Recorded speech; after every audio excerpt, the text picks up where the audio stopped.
All right. Welcome back to the channel. The last video we talked about the mind was working against us. So we are evolving from that because now we are, as the title suggests, we are moving beyond the mind because there is a secret that is to be explored when we go past the mind.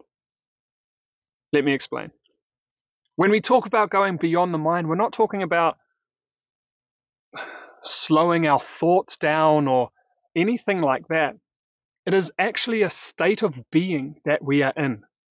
When you are in the mind space like a daydream, it is actually putting you in a state of being that is not in the present moment. The mind, as we had talked about, works from past experiences and about trying to predict future outcomes. So we want to stay in the present because that is where the secret lies. So how do we get there? Well, I am going to tell you my process, my method of doing it. But the easiest way to explain it is exactly the same process as falling asleep. It is no different. It is no different to the same process that every single one of us does when we fall asleep. Let's say you have a bit of a preparation phase. You go have a shower, brush your teeth, get into your comfortable clothes, your pajamas, and start to get ready for bed. That is essentially the preparation phase. And then you start to get into bed. You get comfortable, you find a nice comfortable spot, and you just relax and you stay in that comfortable spot for as long as it takes for you to then automatically, without you even trying, you then drift off to sleep. We are doing exactly the same thing. But there is a practice that is called the mind awake, body asleep state. This is essentially exactly what we're doing, and it couldn't be any more self-explanatory. We are going to be conscious and watch our body fall asleep. The mind awake part is us being conscious and aware of our physical body falling asleep. Come on. Hello. You come to join.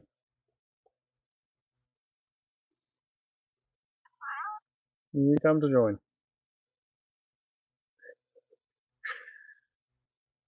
Well, Cleo has now joined us, so she is going to be part of the whole conversation. So, my method, the method that I use to enter the secret, the way I do it is that I look at three different parts. I look at the physical body, the mind, and the emotions. And it's very similar. You do the preparation phase just like you're falling asleep. I would get as comfortable as I can, put some nice comfortable clothes on. Maybe I put a candle there. Whatever it is, I will make it a spot that I love and I'm comfortable with. And then you start to find a comfortable position. You will get as comfortable as you can, put as many cushions there, whatever it is. Maybe you got a blanket around you, it doesn't matter. The whole idea then is to then relax your physical body. You don't necessarily need to do anything when it comes to the physical stuff.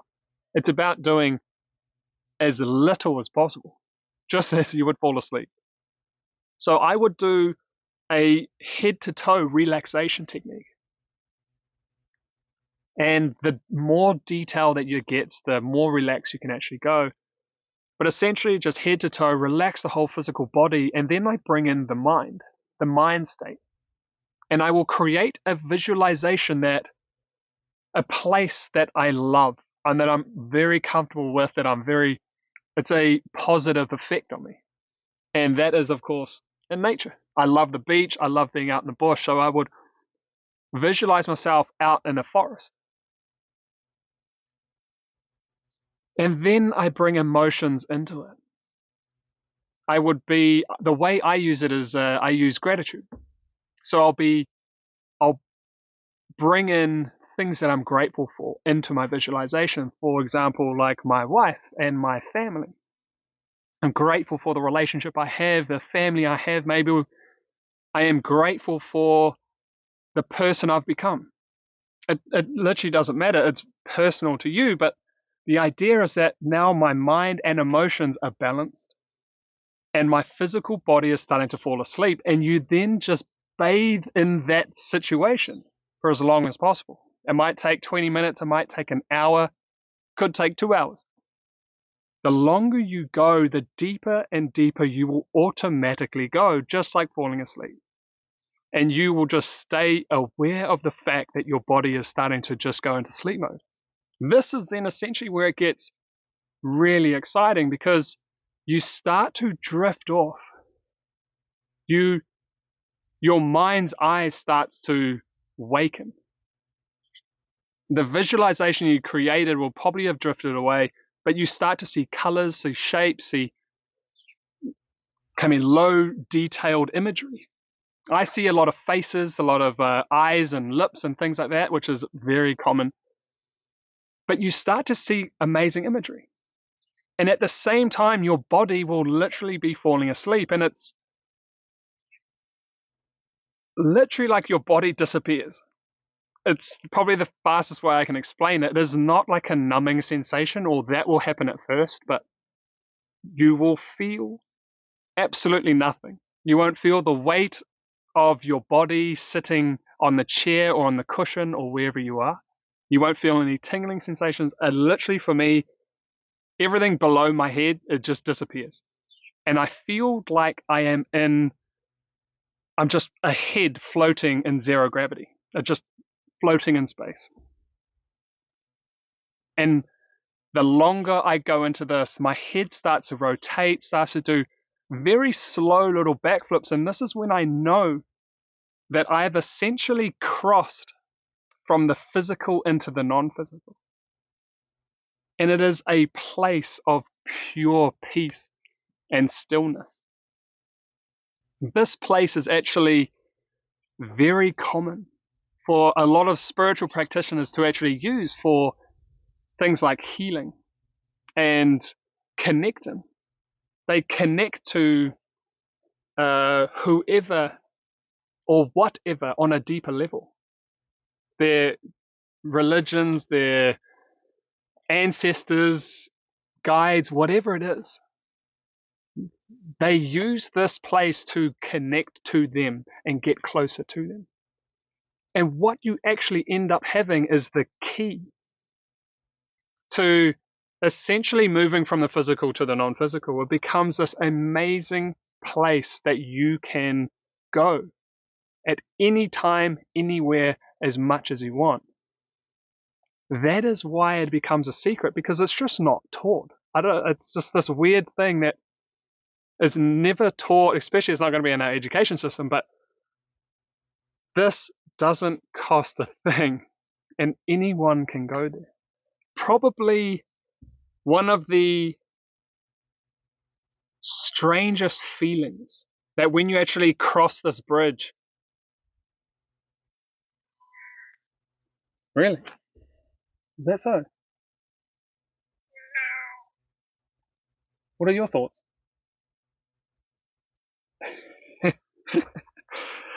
One of the craziest things when you cross this bridge is that what you are left with is you.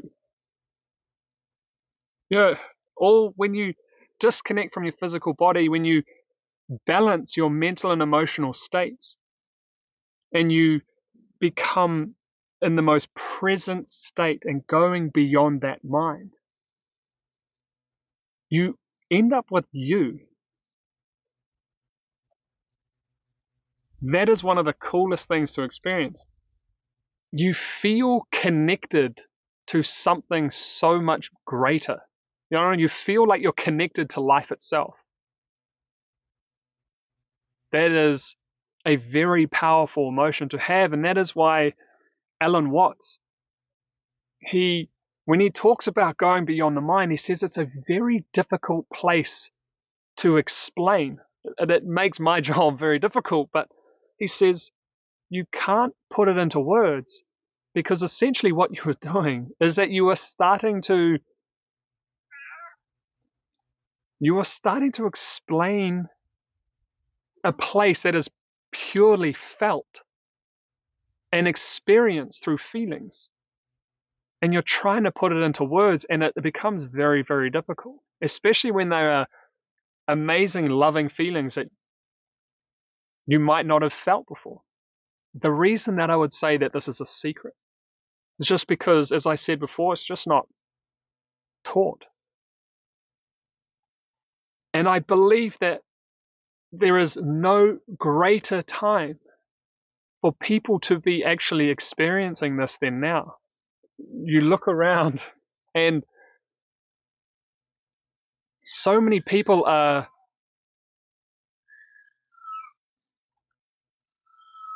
it's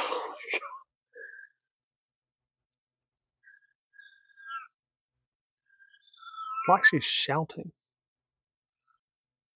I truly believe that there is probably no better time for people to be accessing this point. The reason it's a secret is because it isn't taught, like I was saying before, especially in schools and things like that. But what you are left with is you. And you look around and so many people are struggling with identity, struggling with what they want to become, their purpose, their passions in life. They don't know who they are. They just want to experience happiness. And none of those things exist in the physical world. When you start to access this, it becomes clear that the inner work that you do affects your outer world. The outer world is the reflection of the work that you do within. And you see these individuals, just in my own experience, that are making these dramatic, permanent changes in their life, trying to find the answer. And it just doesn't work that way. So I'll leave you with one last thing. And that is, you can do a lot when you put your mind to it. But you can do anything when you go beyond your mind. I'll see you on the next one.